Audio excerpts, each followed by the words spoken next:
Hello guys, we are finally back to my YouTube channel, and the reason why I took such a long break is actually just because I was kind of quit my channel for a little, just because I kind of wanted to wait till the Trump inauguration so for me to do another one of these videos. But now we're back in business, so expect videos like every week about 2028. And yeah, we'll be really pushing more videos on these 4 years of the Trump presidency. So today we're going to look at our first map. This is a very early prediction, so don't expect everything to be right. Yes, I was very wrong in my other prediction. But yeah, that solar poll really screwed me up. So yeah, now I'm not really gonna be based in that many polls. Only like a couple that were very accurate in 2024. But now I won't be really using them all the time, like I did before. I pulled up polls all the time, and I just noticed I was very wrong, and I'm very sorry because there were some people that actually believed in me. And I sometimes feel like I let them down, even though sometimes maybe I didn't. But yeah. So yeah, we're gonna do 2028 presidential election. Very early one. Gavin Newsom versus JD Vance. So let's start off with looking at the 2024 map. Here it is. This was the map. Yeah, it was a blowout. So based on this, we're gonna fill out Gavin Newsom, governor of California, versus JD Vance, the U.S. vice president. So yeah, let's jump right into it. So of course, Gavin's home state of California. I think Gavin Newsom is actually stronger than Kamala Harris, which might be a strong push, but I really do think Oregon is in the same category. Washington too. Hawaii's in there. Almost all of the almost all of New England, and the southern northeastern states. Haven't done this in a long time. And yeah, these are basically the solid states for now. Now for the Republicans, we're gonna put in all the classics, middle ones in there, except for Nebraska's first, because it actually was the only a place in the entire nation that actually shifted to the left in 2024. So yeah, with the safe states, they're basically tied. And then we got our likely states now. These are the states that are 15 of 5%. These are going to be states for the Democrats like Colorado, Illinois, Minnesota, New York. Dramatic shift there. Same thing with New Jersey, which was actually very impressive because at the day that Trump won the election, it was actually a lean margin, which was pretty shocking because I was predicting that to be a safe state. Nebraska's first is likely Republican. Maine at large is likely Dem. And I'm tempted to put New Mexico as also likely Dem, just because Newsom is kind of strong in the West, which might actually tempt me to also put Utah as likely, but I'm gonna leave it there for now, because Utah almost, I think, maybe it stayed about the same from 2020. I think it only shifted to the right by a little bit. Yep. So yeah. Now we're gonna go to our, Virginia is likely. We're gonna go to our battleground state. Oh no, never mind. Texas, Florida, Maine second, Alaska, Iowa, and Ohio. Yeah, now we're in the battleground states. Oh, I keep forgetting states. I haven't done this in a long time. Nebraska's second congressional district is likely done. And then now we got states like the lean states. For Dems, oh yeah, by the way, I don't know which vice president it's gonna be, and that could change a lot because, like, if Gavin, also we don't even know if it's gonna be Gavin. It could be Josh Shapiro. I'm gonna make these videos like with each candidate.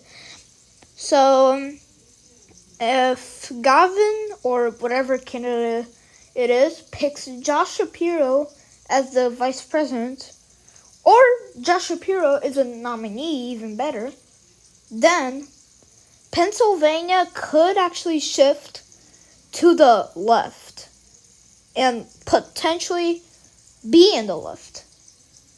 Because, as you know, if you watch the governor's race,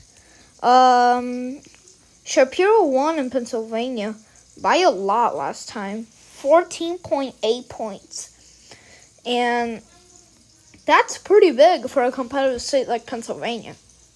So that could shift Pennsylvania a little bit.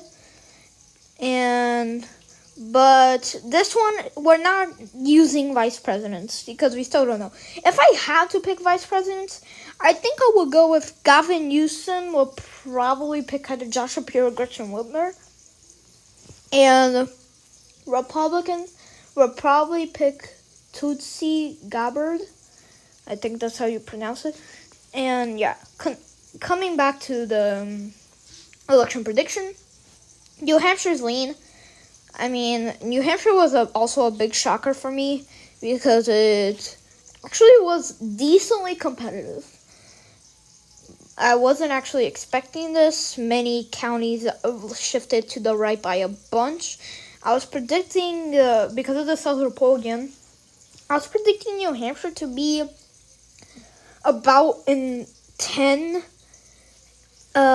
point win for Harris, but of course, and Stelzer was wrong in her prediction in Iowa, which screwed up my prediction.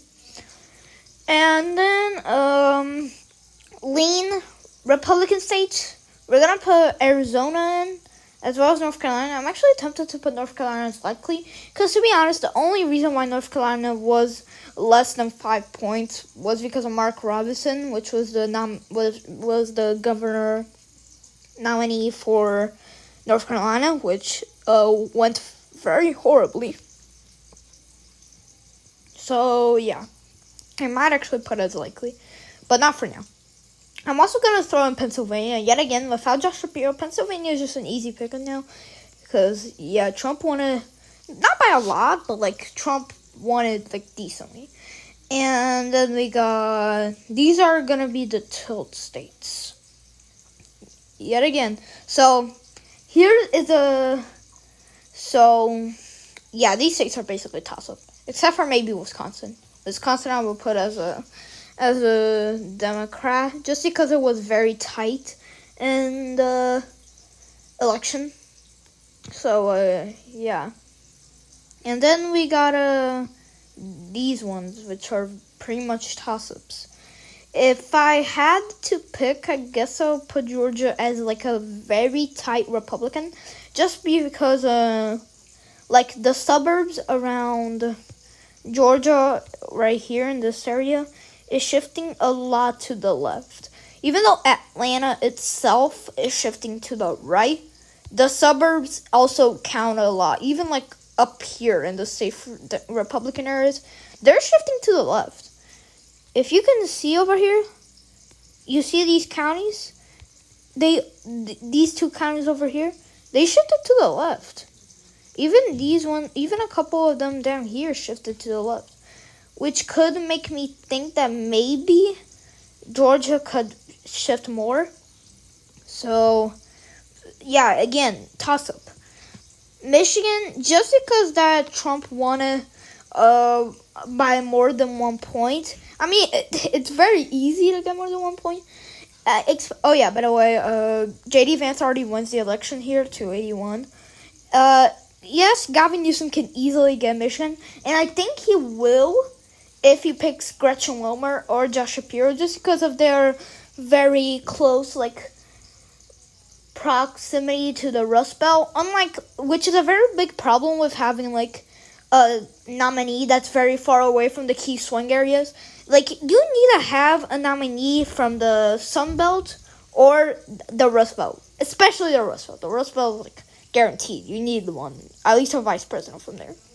The Sun Belt is also pretty nice, but they're also like very spread apart. So like, yeah, Gavin is strong in the Western Sun Belt, but not really in Georgia and North Carolina, which are the two vital ones. Because the Sun Belt swing states and the West are more mediocre than the Rust Belt and Georgia and North Carolina. So I'm going to put Michigan as a very tight tilt Republican. And Nevada, it's going to be like a Georgia 2021. Even less, maybe. But if I had to pick one, just because of the proximity of Gavin to Nevada, and Nevada is considered relatively Democratic state.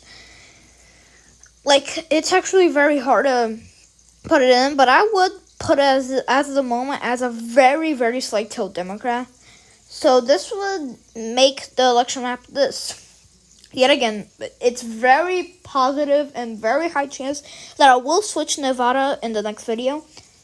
So, yeah, this is my prediction for now of 2028. Gavin Newsom versus J.D. Vance, the governor of California, versus the vice president of the United States. So, yeah, thank you guys so much for watching. I'll see you next time.